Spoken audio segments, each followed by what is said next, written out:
21ನೇ ಅಧ್ಯಾಯ ಶ್ರೀ ಸಾಯಿ ಸಚ್ಚರಿತ್ರೆ. ವಿನಾಯಕ ಠಾಕೂರ, ಅನಂತರಾವ ಪಟ್ಟಣಕರ, ಪಂಢರಪುರದ ವಕೀಲ ಇವರ ಕಥೆಗಳು. ಪೂರ್ವಜನ್ಮದ ಪುಣ್ಯ ವಿಶೇಷಗಳ ರೂಪದಲ್ಲಿ ನಮ್ಮ ಅದೃಷ್ಟದಿಂದ ನಮಗೆ ಸಾಧು ಸಂತರ ಸಂಪರ್ಕ ಬಂದು ನಮ್ಮ ಕಲ್ಯಾಣವಾಗುತ್ತದೆ ಎಂದು ತೋರಿಸಲು ಗ್ರಂಥಕರ್ತರು ತಮಗೆ ಸಂಭವಿಸಿದ ಒಂದು ಘಟನೆಯನ್ನು ವಿವರಿಸಿರುತ್ತಾರೆ. ಹೇಮಾಡ ಪಂತರು ಕೆಲವು ಕಾಲ ಬಾಂದ್ರಾದಲ್ಲಿ ಮ್ಯಾಜಿಸ್ಟ್ರೇಟ್ ಆಗಿದ್ದರು. ಫೀರಾ ಮೌಲಾನಾ ಎಂಬ ಪ್ರಸಿದ್ಧ ಮಹಾಯೋಗಿ ಅಲ್ಲಿದ್ದರು. ಹಿಂದೂಗಳು, ಪಾರ್ಸಿಗಳು ಮತ್ತು ಇತರ ಮತದವರು ಅವರಲ್ಲಿಗೆ ಹೋಗಿ ದರ್ಶನ ಪಡೆದು ಬರುತ್ತಿದ್ದರು. ಇನ್ನೊಸ ಮುಜಾವರ ಎಂಬುವನು ಹೇಮಾಡ ಪಂತರಿಗೆ ಆ ಸಾಧುವಿನ ದರ್ಶನ ಪಡೆಯುವಂತೆ ಹೇಳುತ್ತಿದ್ದನು.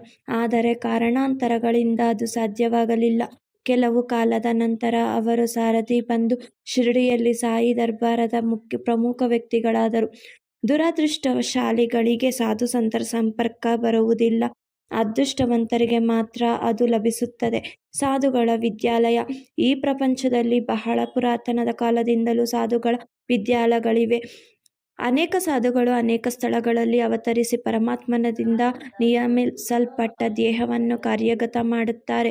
ಬೇರೆ ಬೇರೆ ಸ್ಥಳಗಳಿಂದದರೂ ಸಹ ಅವರಿಗೆಲ್ಲರೂ ಒಂದೇ. ಈ ಪರಮಾತ್ಮನ ಆಜ್ಞೆಯಂತೆ ಎಲ್ಲರೂ ಒಗ್ಗಟ್ಟಿನಿಂದ ದೇಹ ಸಾಧಕರಾಗಿ ಕಾರ್ಯತತ್ಪರರಾಗಿರುತ್ತಾರೆ. ಇದನ್ನು ಉದಾಹರಿಸುವ ಒಂದು ಸಂಗತಿ ಈ ರೀತಿ ಇದೆ. ಶ್ರೀ ಠಾಕೂರ ರೆವಿನ್ಯೂ ಇಲಾಖೆಯಲ್ಲಿ ಗುಮಾಸ್ತರಾಗಿದ್ದ ಶ್ರೀ ವಿನಾಯಕ ಠಾಕೂರರು ಸರ್ವೆ ಪಾರ್ಟಿಯ ಸಂಗಡ ಬೆಳಗಾವಿ ಹತ್ತಿರದ ವಾಡಗಾವಿಗೆ ಬಂದರು. ಅಲ್ಲಿ ಕರ್ನಾಟಕದ ಸಾಧು ಒಬ್ಬರನ್ನು ಸಂದರ್ಶಿಸಿ ನಮಸ್ಕರಿಸಿದರು. ಆ ಸಮಯದಲ್ಲಿ ಅವರು ಶ್ರೋತೃಗಳಿಗೆ ನಿಶ್ಚಲದಾಸರಿಂದ ರಚಿತವಾದ ವಿಚಾರಸಾಗರದ ಕೆಲವು ಭಾಗಗಳನ್ನು ವಿವರಿಸುತ್ತಿದ್ದರು. ಠಾಕೂರರು ಅವರಿಗೆ ನಮಸ್ಕರಿಸಿ ಹೊರಟಾಗ, ನೀನು ಈ ಪುಸ್ತಕವನ್ನು ಓದಲೇಬೇಕು. ಇದನ್ನು ಓದಿದರೆ ನಿನ್ನ ಅಭಿಷ್ಟಗಳೆಲ್ಲವೂ ಈಡೇರುವುವು. ನೀನು ನಿನ್ನ ಕಾರ್ಯಕ್ಕೋಸ್ಕರ ಮುಂದೆ ಉತ್ತರ ದಿಕ್ಕಿಗೆ ಪ್ರಯಾಣ ಮಾಡುವೆ.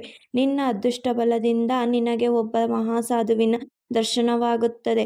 ಅವರು ನಿನಗೆ ಮಾರ್ಗದರ್ಶಕರಾಗಿ ಸಂತಸವನ್ನು ಉಂಟು ಮಾಡುತ್ತಾರೆ ಎಂದು ಆ ಸಾಧು ನುಡಿದರು. ಇದಾದ ಕೆಲವು ದಿನಗಳ ನಂತರ ಠಾಕೂರರಿಗೆ ಜುನ್ನರಿಗೆ ವರ್ಗವಾಯಿತು. ಜುನ್ನರಿಗೆ ಹೋಗಲು ನಾಣ್ಯ ಘಟ್ಟವನ್ನು ದಾಟಬೇಕಿತ್ತು. ಘಟ್ಟ ಬಹಳ ಬಿಕ್ಕಟ್ಟಾಗಿದ್ದರಿಂದ ಅಲ್ಲಿ ಯಾವ ವಾಹನ ಸಂಚಾರಕ್ಕೂ ಆಸ್ಪದವಿರಲಿಲ್ಲ. ಕೋಣದ ಮೇಲೆ ಸವಾರ ಮಾಡಿ ಅದನ್ನು ದಾಟಬೇಕಿತ್ತು. ಆದುದರಿಂದ ಅವರು ಸಹ ಕೋಣದ ಸಹಾಯದಿಂದ ಘಟ್ಟ ದಾಟಿದರು. ಜುನ್ನರದಲ್ಲಿ ಕೆಲವು ದಿನ ಕೆಲಸ ಮಾಡಿದರು.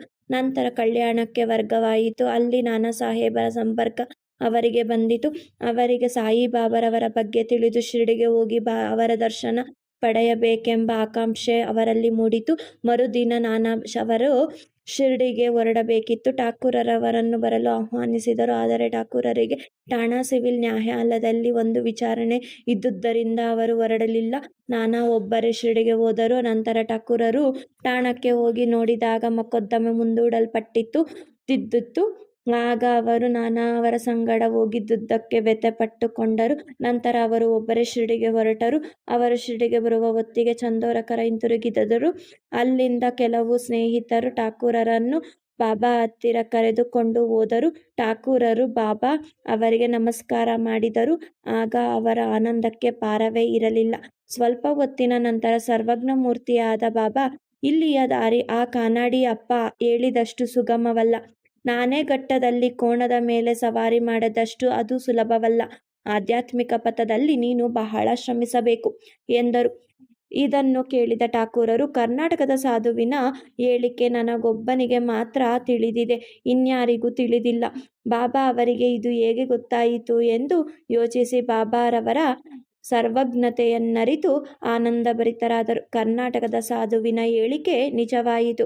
ಆಗ ಠಾಕೂರರು ಪುನಃ ಬಾಬಾ ಅವರ ಚರಣಗಳಿಗೆ ಎರಗಿ ತಮ್ಮನ್ನು ಆಶೀರ್ವದಿಸಬೇಕೆಂದು ಪ್ರಾರ್ಥಿಸಿಕೊಂಡರು. ಆಗ ಬಾಬಾ, ಅಪ್ಪ ಹೇಳಿದ್ದುದೆಲ್ಲ ಸರಿ. ಅದನ್ನು ವಿಚಾರಸಾಗರ ಗ್ರಂಥವನ್ನು ಅಭ್ಯಾಸ ಮಾಡು. ಬರೀ ಪಠಣದಿಂದ ಪ್ರಯೋಜನವಿಲ್ಲ. ನೀನು ಓದಿದ್ದುದನ್ನು ಕಾರ್ಯರೂಪದಲ್ಲಿ ಮಾಡಿ ತೋರಿಸಬೇಕು. ಗುರುಕೃಪಾರಹಿತ ವಿದ್ಯೆ ಮತ್ತು ಅನುಭವಜ್ಞಾನರಹಿತ ವಿದ್ಯೆ ನಿಷ್ಪ್ರಯೋಜಕ ಎಂದು ಹೇಳಿದರು. ಠಾಕೂರರು ವಿಚಾರಸಾಗರ ಗ್ರಂಥದ ಪಾರಾಯಣ ಮಾತ್ರ ಮಾಡಿದ್ದರು. ಆದರೆ ಶಿರ್ಡಿಯಲ್ಲಿ ಅದರ ಪ್ರಾಯೋಗಿಕ ರೀತಿಯನ್ನು ಈಗ ಕಂಡರು. ಅನಂತರಾವ ಪಟಣಕರ. ಒಮ್ಮೆ ಪುಣೆಯ ಶ್ರೀ ಪಟಣಕರರಿಗೆ ಬಾಬಾರವರನ್ನು ಕಾಣಬೇಕೆಂಬ ಆಸೆ ಉಂಟಾಯಿತು. ಶಿರ್ಡಿಗೆ ಬಂದು ಬಾಬಾರವರ ದರ್ಶನ ಪಡೆದರು. ಬಾಬಾರವರ ಚರಣಗಳಿಗೆ ರೆಗಿ ಪೂಜೆಯ ನಂತರ ಅವರನ್ನು ಕುರಿತು, ಬಾಬಾ, ನಾನು ಬಹಳ ಓದಿದ್ದೇನೆ. ವೇದ, ವೇದಾಂತ ಮತ್ತು ಉಪನಿಷತ್ತು ಎಲ್ಲವನ್ನೂ ಅಭ್ಯಾಸ ಮಾಡಿರುತ್ತೇನೆ. ಪುರಾಣಗಳೆಲ್ಲವನ್ನೂ ಕೇಳಿರುತ್ತೇನೆ. ಆದರೂ ನನ್ನ ಮನಸ್ಸಿಗೆ ಶಾಂತಿ ದೊರಕಿಲ್ಲ. ನನ್ನ ಎಲ್ಲ ಓದು ನಿಷ್ಪ್ರಯೋಜಕವಾಗಿವೆ. ಮೂಢಾತ್ಮರೇ, ನನಗಿಂತ ಎಷ್ಟೋ ಮೇಲು. ನೀವು ಮನಸ್ಸಿಗೆ ಶಾಂತಿಯನ್ನು ಉಂಟು ಮಾಡಿರುವಿರೆಂದು ಕೇಳಿ ನಿಮ್ಮಲ್ಲಿಗೆ ಬಂದಿದ್ದೇನೆ. ನನ್ನ ಮೇಲೆ ದಯೆ ಇಟ್ಟು ನನ್ನನ್ನು ಆಶೀರ್ವದಿಸಿರಿ ಎಂದು ಬೇಡಿಕೊಂಡರು. ಆಗ ಬಾಬಾ ಅವರಿಗೆ ಈ ಕೆಳಕಂಡ ನೀತಿ ಕಥೆಯನ್ನು ಹೇಳಿದರು. ನವವಿಧ ಭಕ್ತಿ. ಒಂದು ಸಾರಿ ವರ್ತಕನೊಬ್ಬನು ಇಲ್ಲಿಗೆ ಬಂದನು. ಅವನ ಮುಂದೆ ಬಂದು ಕುದುರೆ ಲದ್ದಿ ಹಾಕಿತು. ಆ ವರ್ತಕನು ಕೂಡಲೇ ನನ್ನ ಬಟ್ಟೆಯನ್ನು ನೆಲಕ್ಕೆ ಹಾಸಿ 9 ಲದ್ದಿಗಳನ್ನು ಆರಿಸಿಕೊಂಡು ಮನಃಶಾಂತಿ ಹೊಂದಿದನು. ಪಟಣಕರರಿಗೆ ಇದರ ಅರ್ಥವಾಗಲಿಲ್ಲ. ಸಮೀಪದಲ್ಲಿಯೇ ಇದ್ದ ದಾದಾ ಕೆಳಕರ ಅವರನ್ನು ವಿಚಾರಿಸಿದರು. ಅದಕ್ಕೆ ಅವರು, ನನಗೂ ಸಹ ಇದರ ಪೂರ್ಣ ಅರ್ಥ ಗೊತ್ತಿರುವುದಿಲ್ಲ. ಆದರೆ ಅವರ ಪ್ರೇರಣೆಯಿಂದ ನನಗೆ ತಿಳಿದಷ್ಟನ್ನು ಮಾತ್ರ ಹೇಳುತ್ತೇನೆ ಎಂದು ಅವರಿಗೆ ಕೆಳಗಿನಂತೆ ಹೇಳಿದರು. ಕುದುರೆಯೇ ದೇವರ ಕೃಪೆ. ಅದು ಹಾಕಿದ ಲದ್ದಿಗಳೆಂದರೆ ನವವಿಧ ಭಕ್ತಿಗಳು. ಅವು ಶ್ರವಣ, ಕೀರ್ತನ, ಸ್ಮರಣ, ಚರಣ, ಸೇವನ, ಅರ್ಚನ, ವಂದನ, ದಾಸ್ಯ, ಸಖ್ಯ ಮತ್ತು ಆತ್ಮನಿವೇದನೆ. ಇವುಗಳಲ್ಲಿ ಯಾವುದೊಂದನ್ನಾದರೂ ಶ್ರದ್ಧೆ ಭಕ್ತಿಯಿಂದ ಅಭ್ಯಾಸ ಮಾಡಿದರೆ ಶ್ರೀಹರಿಯು ಭಕ್ತರ ಮನೆಯಲ್ಲಿ ಅವತರಿಸುತ್ತಾನೆ. ಭಕ್ತಿಯಿಲ್ಲದ ಯಾವುದೇ ಜಪ, ತಪ, ಯೋಗ ಸಾಧನ ಅಥವಾ ವೇದ ಉಪನಿಷತ್ ಅಭ್ಯಾಸ ಪ್ರಯೋಜನಕರವಲ್ಲ. ನೀನೇ ವರ್ತಕನೆಂದು ಭಾವಿಸಿ ಅವನಂತೆ ನೀನು ಸಹ ನವವಿಧ ಭಕ್ತಿಗಳನ್ನು ಅಭ್ಯಾಸ ಮಾಡು. ನಿನ್ನ ಮನಸ್ಸಿನ ಚಂಚಲತೆಯನ್ನು ಬಿಡು, ಅಂದರೆ ಮನಃಶಾಂತಿಯನ್ನು ಪಡೆಯುವೆ ಎಂದರು. ಮರುದಿನ ಪಟಣಕರರು ಬಾಬಾರವರಿಗೆ ನಮಸ್ಕಾರ ಮಾಡಲೆಂದು ಹೋದಾಗ ಅವರು 9 ಲದ್ದಿಗಳನ್ನು ಕಟ್ಟಿಕೊಂಡೆಯಾ ಎಂದು ಕೇಳಿದರು. ಅದಕ್ಕೆ ಅವರು, ನಾನು ದೀನನು.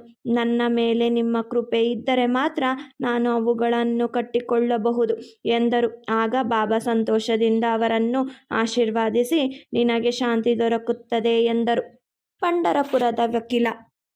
ಬಾಬಾರವರು ಸರ್ವಜ್ಞತೆಯಿಂದ ಭಕ್ತರನ್ನು ಹೇಗೆ ತಿದ್ದುತ್ತಿದ್ದರೆಂಬುದನ್ನು ಈಗ ಪರೀಕ್ಷಿಸೋಣ. ಒಂದು ದಿನ ಪಂಢರಪುರದ ವಕೀಲರೊಬ್ಬರು ಶಿರ್ಡಿಗೆ ಬಂದು ಮಸೀದಿಯೊಳಗೆ ಪ್ರವೇಶಿಸಿ ಬಾಬಾ ಅವರಿಗೆ ನಮಸ್ಕರಿಸಿ, ಬಾಬಾ ಕೇಳದೇ ಇದ್ದರೂ ಸಹ ದಕ್ಷಿಣೆಯನ್ನು ಅರ್ಪಿಸಿದರು. ನಂತರ ಅವರು ಮಸೀದಿಯ ಮೂಲೆಯೊಂದರಲ್ಲಿ ಕುಳಿತು ಅಲ್ಲಿ ಏನು ನಡೆಯುತ್ತಿದೆ ಎಂಬುದನ್ನು ನೋಡುತ್ತಿದ್ದರು. ಸಾಯಿಬಾಬಾ ಕೂಡಲೇ ಅವರ ಕಡೆಗೆ ತಿರುಗಿ, ಈ ಜನರೆಷ್ಟು ವಂಚಕರು. ಇವರು ನನ್ನ ಪಾದಗಳಿಗೆರಗಿ ದಕ್ಷಿಣೆ ನೀಡಿ ಹೊರಟು ಹೋಗುತ್ತಾರೆ, ಆದರೆ ಅಂತರಂಗದಲ್ಲಿ ತೆಗಳುತ್ತಾರೆ. ಇದು ವಿಚಿತ್ರವಲ್ಲವೇ ಎಂದರು. ಈ ಮಾತು ವಕೀಲರಿಗೆ ಚುಚ್ಚಿತು. ಬೇರೆ ಯಾರಿಗೂ ಈ ಮಾತಿನ ಅರ್ಥವಾಗಲಿಲ್ಲ. ವಕೀಲರು ಅದನ್ನು ಗ್ರಹಿಸಿ ಮೌನದಿಂದ ಇದ್ದರು. ನಂತರ ವಾಡಕ್ಕೆ ಹಿಂತಿರುಗಿರುವಾಗ ಅವರು ಕಾಕಾ ಸಾಹೇಬರನ್ನು ಕುರಿತು, ಬಾಬಾರವರ ಮಾತು ಸರಿಯಾಗಿತ್ತು. ಅವರು ನನ್ನನ್ನೇ ಕುರಿತು ಮಾತನಾಡಿದರು. ಇನ್ನು ಮುಂದೆ ನಾನು ಇತರರ ನಿಂದನೆಯನ್ನು ಬಿಡಬೇಕೆಂಬುದು ಅರ್ಥಸೂಚಿತವಾಯಿತು ಎಂದು ಹೇಳಿ ಈ ಕೆಳಕಂಡಂತೆ ವಿವರಿಸಿದರು. ಪಂಢರಪುರದ ನ್ಯಾಯಾಧೀಶರಾದ ನೂಲಕರರು ತಮ್ಮ ಆರೋಗ್ಯಾಭಿವೃದ್ಧಿಗೋಸ್ಕರ ಶಿರ್ಡಿಯಲ್ಲಿ ಬಂದು ತಂಗಿದ್ದರು. ಅವರು ಒಂದು ದಿನ ಪಂಢರಪುರದ ವಕೀಲ ಗೃಹದಲ್ಲಿ ಕುಳಿತಾಗ, ರೋಗವು ಔಷಧಿಗಳಿಲ್ಲದೆ ಫಕೀರರ ದರ್ಶನ ಮಾತ್ರದಿಂದ ಗುಣವಾಗಬಲ್ಲದೆ? ವಿದ್ವಾಂಸರಾದ ನೂಲಕರೇ ಹೀಗೆ ನಂಬುವುದು ಸರಿಯೇ ಎಂದು ಮುಂತಾಗಿ ವಕೀಲರಲ್ಲಿ ಚರ್ಚೆಯಾಯಿತು. ನ್ಯಾಯಾಧೀಶರು ಬಾಬಾ ಅವರು ವಕೀಲರ ಉಪಹಾಸಕ್ಕೀಡಾದರು.